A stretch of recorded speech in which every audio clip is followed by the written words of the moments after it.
What's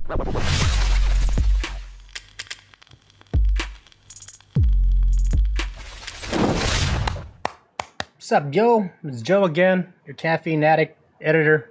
What's going on? Cheers.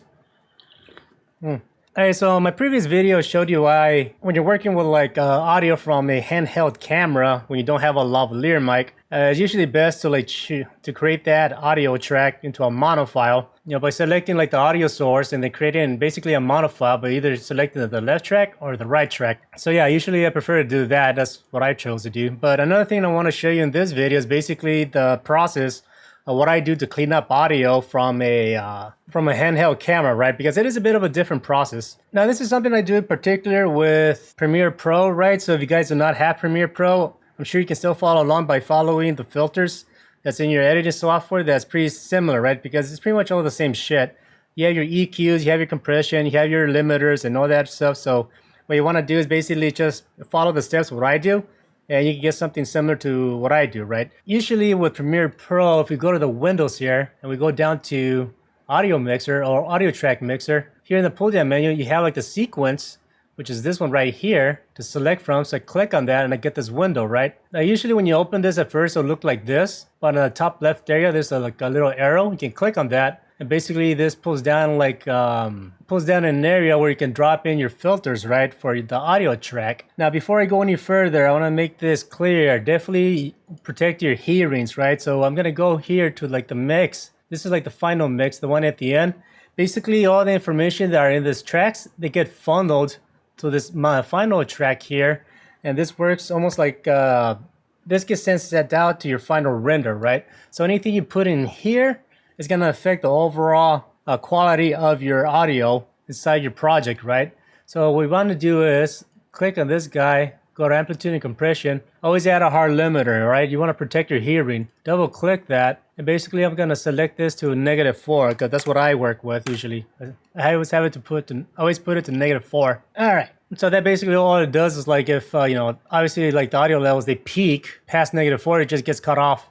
Like some giveaway products back here that I need to get shipped out week because my schedule's weird and stuff like that. So yeah, I always like encourage you guys to do that. Get a fucking add a limiter to your damn video because you don't want to damage your hearing. All right, so once you add your hard limiter, basically what you want to do is like we're gonna start cleaning up the audio, right? So this video is probably gonna be a little longer, but I've been wanting to do something like this for a while, so whatever, fuck it. So basically what I'm gonna do is I'm gonna go step by step of all like the filters that I use and the order I use them, and I'll explain why, right? So depending on the order that you put like the audio filters, it does have a major effect on the final render, right, of your video. So keep that in mind, right? It's almost the same thing when you're adding like doing some visual effects, right? The order in which you lay them in does make a difference on like the final results of your visuals, right? So another thing, when I add filters, instead of adding it all individually to like the audio tracks, that's dumb. What you want to do is basically put all your audio, say in this case, my audio from the camera as an audio track 1. So I'm going to go over here to audio track 1. So I'm going to add a bunch of filters here.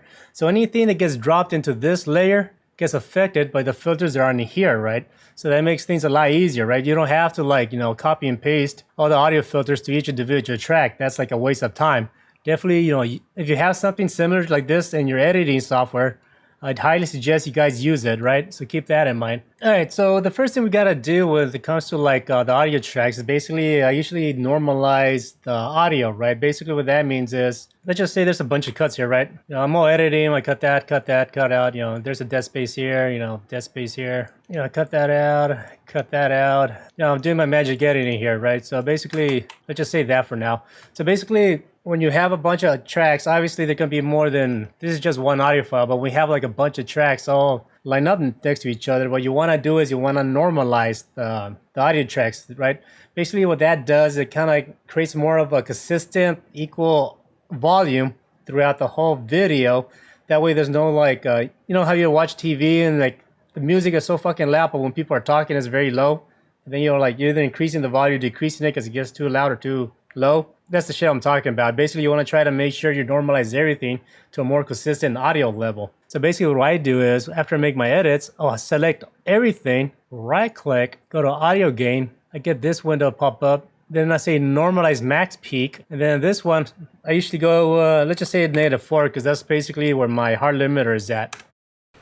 get rid of so much stuff that is important. I'm very excited because now if we zoom in here a little bit, if I undo and redo, see I'm undoing, see like how like the audio waveforms that get reduced? Yeah, that's like the original audio level that it was recorded at. Now if I redo it, it goes a little bit up because I increased it when I normalized the audio, right? So now everything is more like adjusted, right? So that's something important to do, is to normalize your audio peaks, right? So everything is more consistent. I'm doing like a soft launch.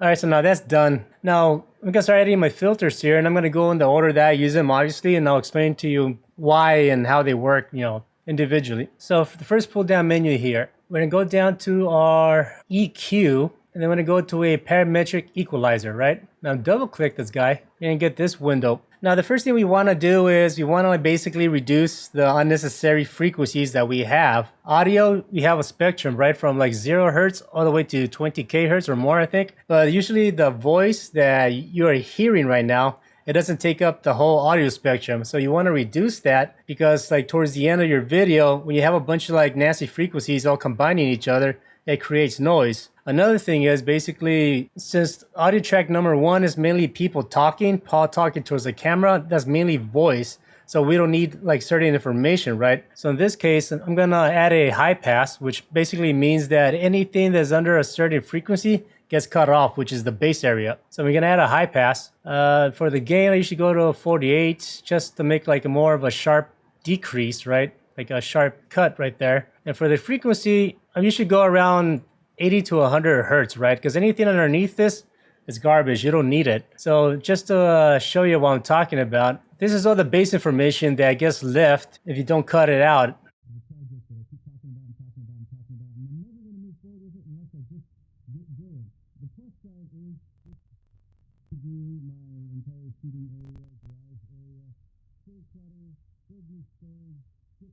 Yeah, you don't really hear anything, right? But you do hear like mumbling, or it's almost like a clacky sound in the bass, right? So that's what I'm trying to do, is I want to cut the crap out because you don't need it, right? And the same thing is going to go for like the higher frequencies, right? We don't need certain like pitches of high frequencies. So I'm just going to play this area.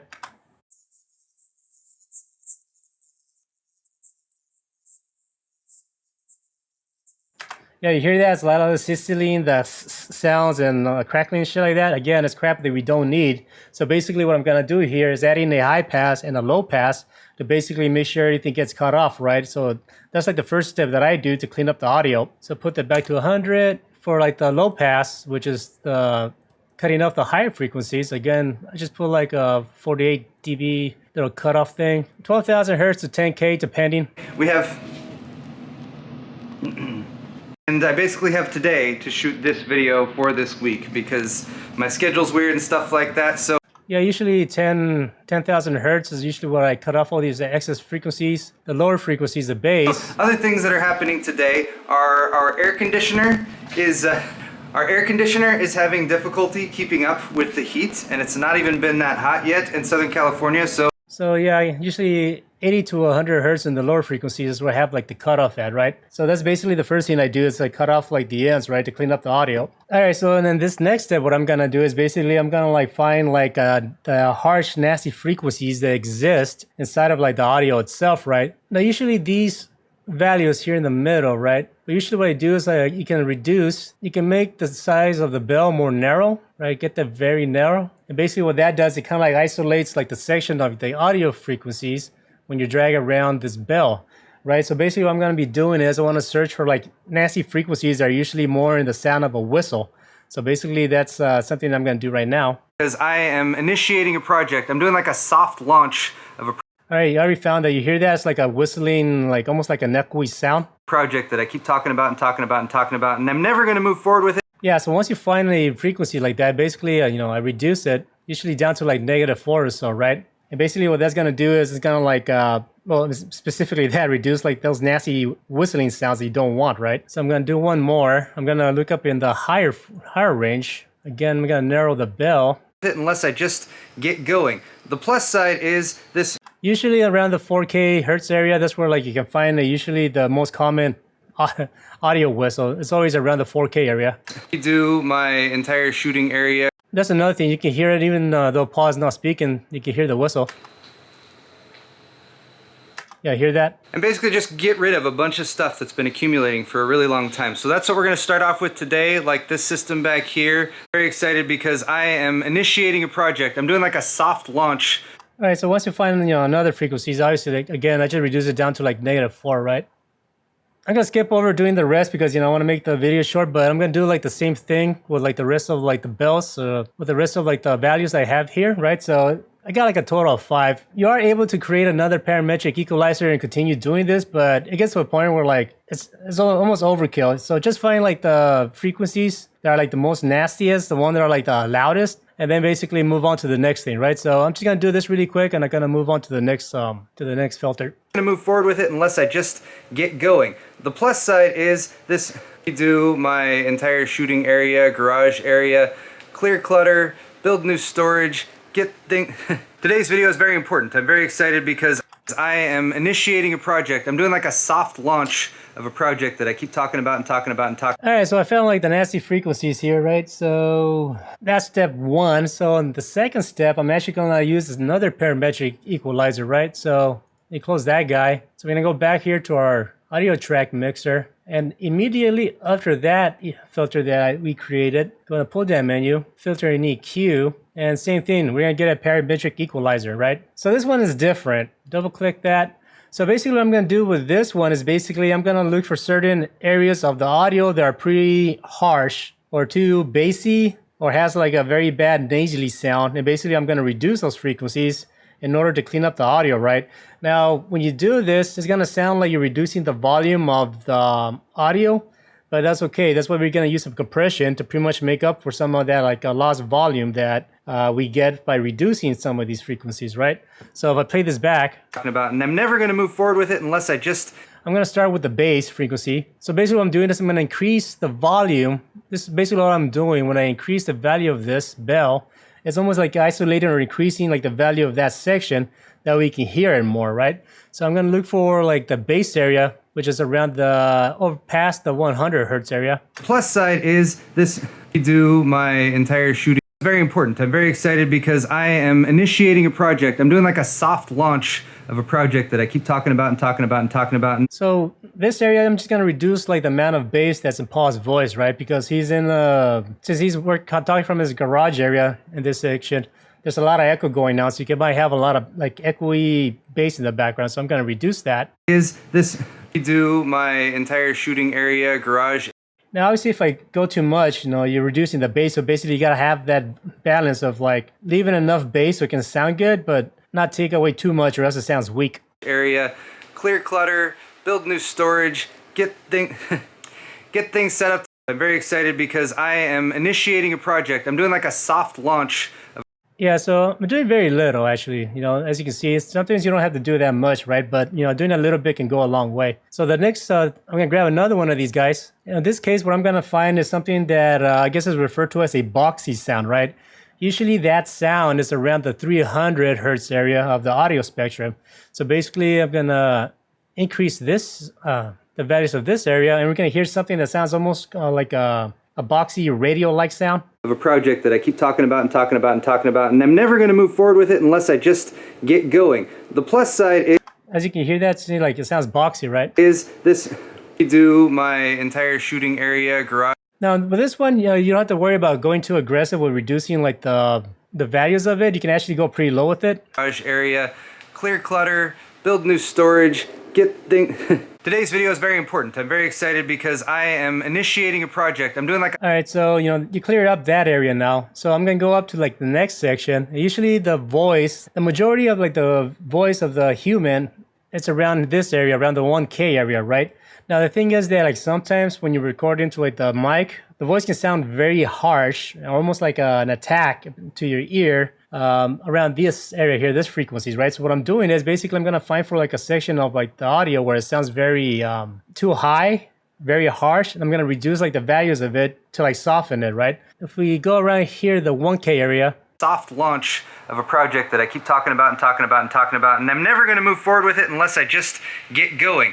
The plus side is Okay, right here, it's actually around 2 and 3K, right? So you hear how like high it sounds, right? It's almost like it's pretty uneasy to the ear, right? Which is why we gotta have a hard limiter to protect our hearing.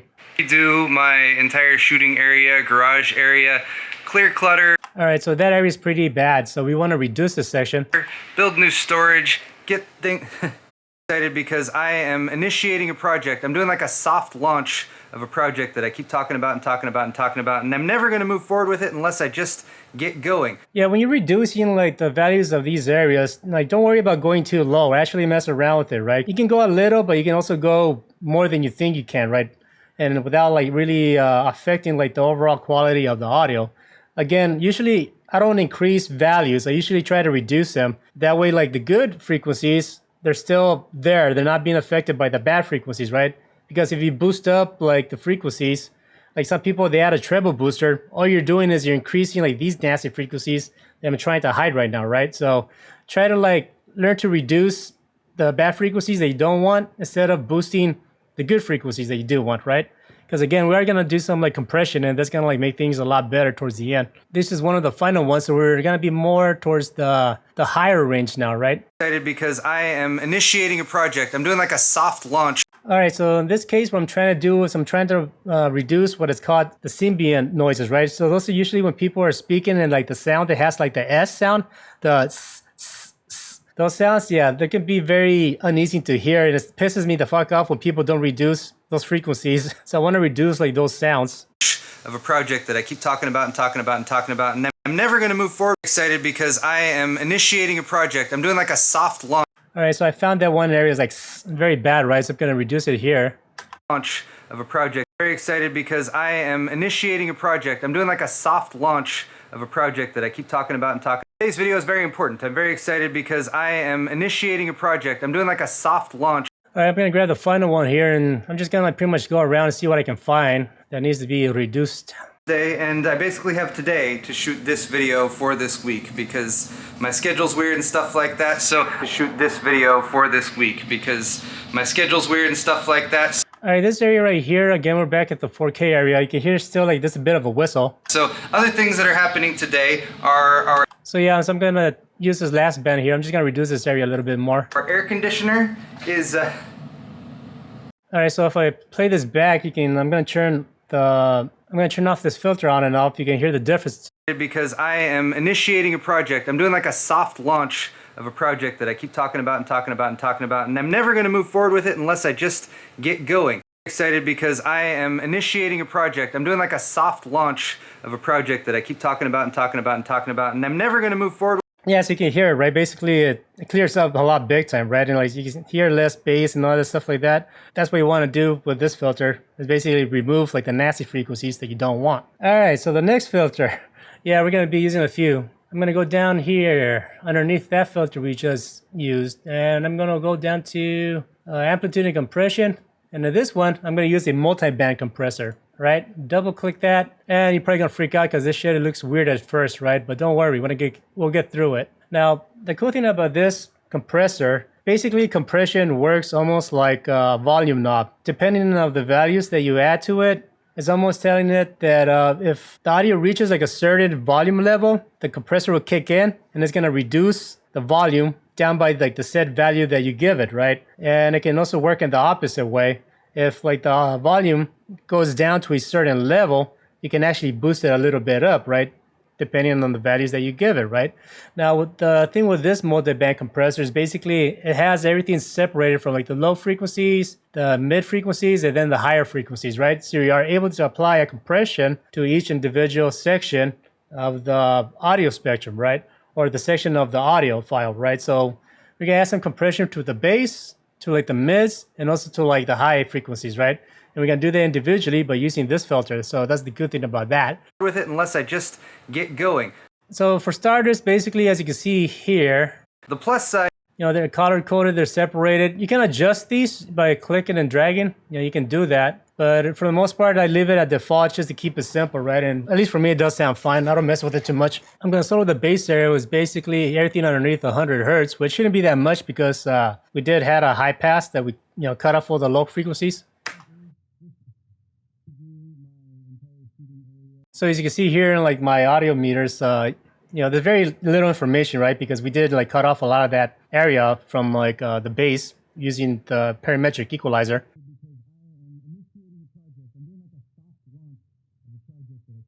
So very much. So obviously I'm just gonna like reduce this down until I start seeing like this meter over here. That's basically where the compression starts to kick in.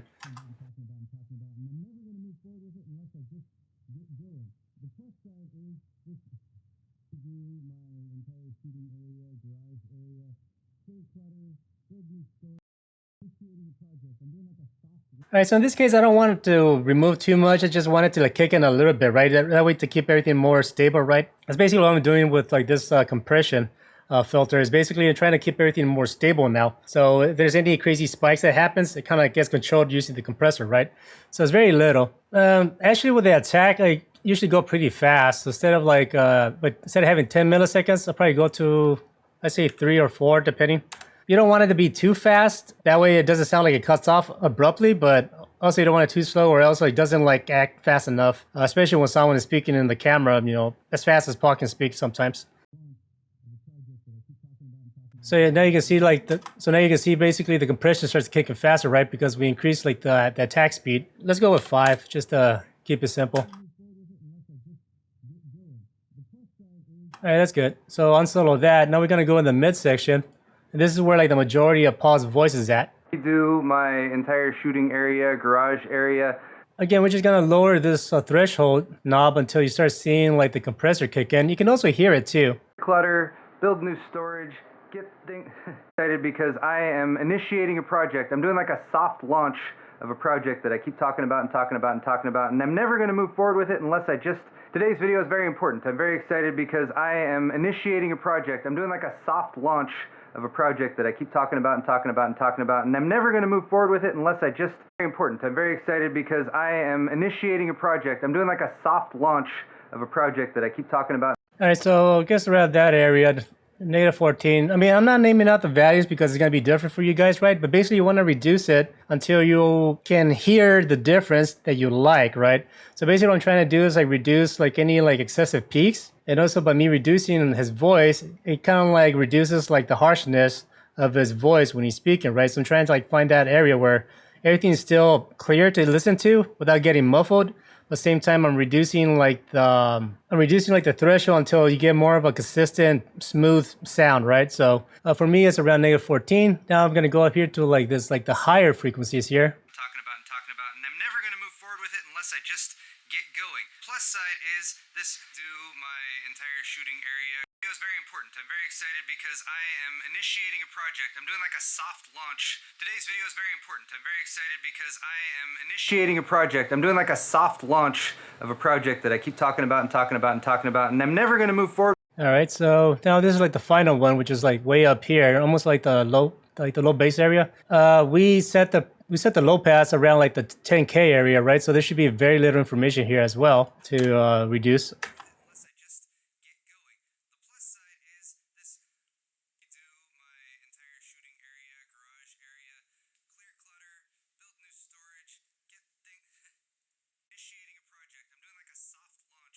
And there you go. Today's video is very important. I'm very excited because I am initiating a project. I'm doing like a soft launch of a project that I keep talking about and talking about and talking about, and I'm never going to move forward with it unless I just get going.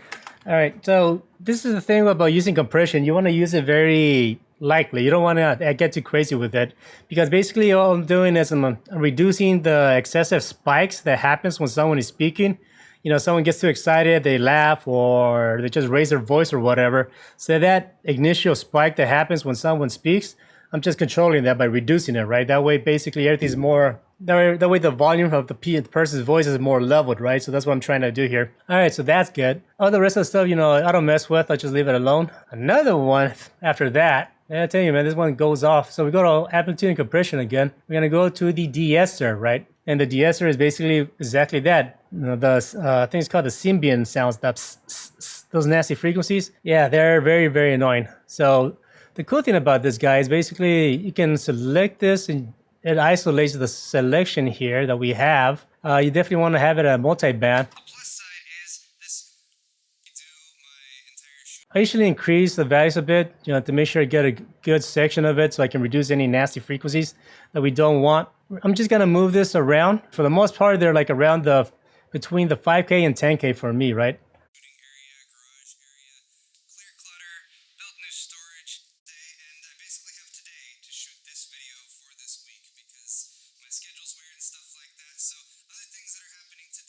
You can see like the gain reduction happens. I usually set this down to like almost like negative 40.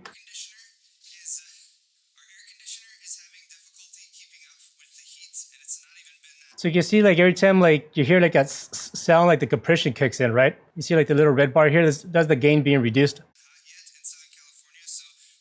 So yeah, that's the cool thing about this filter, you know, it works pretty well, right? So uncheck that. For this week because my schedule's weird and stuff like that. So other things that are happening today are our air conditioner is time though, it is Wednesday and I basically have today to shoot this video for this week because my schedule's. So again, the compression is very, in this case, pretty subtle, right? I mean, you can see it work as it's working. Wednesday and I basically have today to shoot this video for this week. Again, you want subtlety with compression, right? Because it does go a long way towards the end, right? This is like the final one that I use for the string of filters that we have been using. And we're gonna go down to amplitude and compression. And this time we're gonna select the dynamic processing, right? Double click that and we get this guy, right? So this one is basically more to help make up for like the volume that got reduced by us, you know, cleaning up the audio, you know, reducing the frequencies and doing stuff like that. So basically what we're gonna do is increase the frequencies that we do want, but like leave like the ones that we do not want to be increased alone, right? So the way how this works is this. Bottom bar here, that is the area where like the volume is peaking, right? So when Paul is speaking, you can see this bar go up and down, right? Time though, it is Wednesday and I basically have same time though, it is Wednesday and I basically have. Yeah, so this bottom meter is equivalent to our audio meter here on the side, right? So whatever you're seeing here is the same thing as this audio meter. Today to shoot this video for this week because my schedule's weird and stuff like that. Okay, so this bar here on the right is how much you're going to be increasing or reducing the audio by using this bar right here, by adding points along to this like blue bar, right? So to begin with, we want to reduce the top one here, right? You can actually right click on it, hit edit point. Now, because I have like the hard limiter set to -4, I'm just gonna manually click here -4. That way, you know, whatever, once it starts getting close to this area, the volume gets like reduced or cut off, right? And boom, that's one. Another thing I want to do is basically if we go to an area of like the audio where there's no speaking, just room noise. This afternoon. As you can see here, there's like a lot of noise in the background, and the noise goes up to like -30, right? You know, you got the AC going and stuff like that. In this case, when Paul's in the garage, there's not much noise, right? Okay, so you can see basically around -40 to -30, basically the silence is up to that area, right? So what we want to do is that we want to increase like the area when Paul is speaking, but we want to leave the area where there's like room noise alone by not increasing that section, right?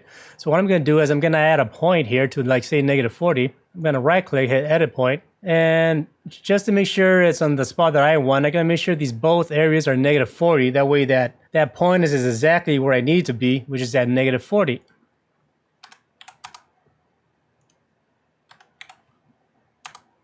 And I'm going to do another one because I'm going to need 2 points between my area of the compression and then the higher area of the compression. Also, something that works for me is I always click on the spline curves, right? Because if that's unchecked, what happens is that once you start like adding the compression, see like the lines here, this is like the volume being increased, you get like a harsh straight line. So by adding a spline, it kind of smooths everything out. That way, like when the compression kicks in, there's like a gradual smoothness that's happening to it rather than being like a quick, you know, like a sudden like, you know, jump or reduction from like increasing the volume and reducing it. So now I'm going to reduce this because it's going to be too much, right? So basically what's going to happen is everything from this point down, this is all noise. So nothing is being affected here, right? It's being reduced. Obviously we added like a limiter here. Basically, technically it's at -4. So everything gets reduced here, right? So this area here that where we increase this arch, that's the area where Paul's speaking, and that's the area that I want. That's the area that I want to be increased in volume, right? That's what this filter does.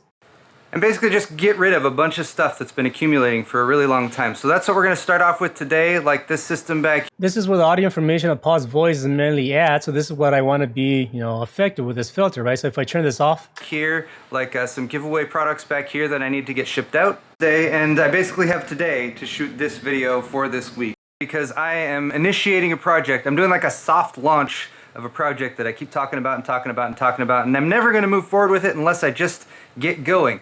So you can see like the volume, right? It's definitely a lot clearer, by increasing it by using this filter, right?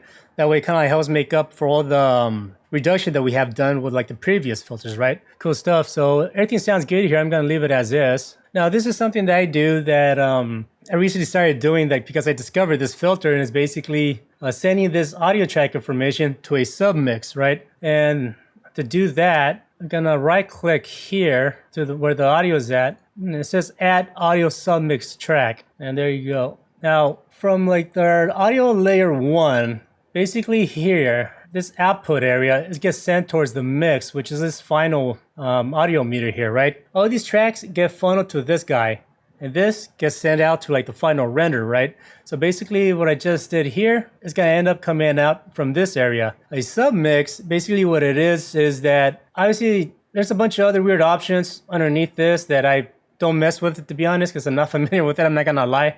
But what I do is I create a submix. This submix gets sent out to the hard limiter, but you can actually send audio information from a track into the submix. So if I click here, my mix, I can actually select the submix, right? So basically now this information from this track is being sent to this track here, to the submix. And the reason why I do that is because ran out of room here to add more filters, but sometimes I use 2 audio tracks, right? It's either from the camera or the lavalier, or maybe sometimes 3 depending on what's going on, right? It's not just 1 audio track that I use, right? But by having a submix, I can send all that information to the submix itself, because I'm going to use a filter here that's very helpful. And that one is, go down to special, and I'm going to click on mastering. Double click on that. Now by default it gives you this shit. I hate it. Just uncheck this shit. And all this other crap too, like the reverb. Gonna reduce that. Gonna reduce that to 0. I'm gonna put everything down to 0, right? So the mastering, what it does is basically it helps add more clarity to your overall voice of the audio from the people speaking by increasing the loudness and the clarity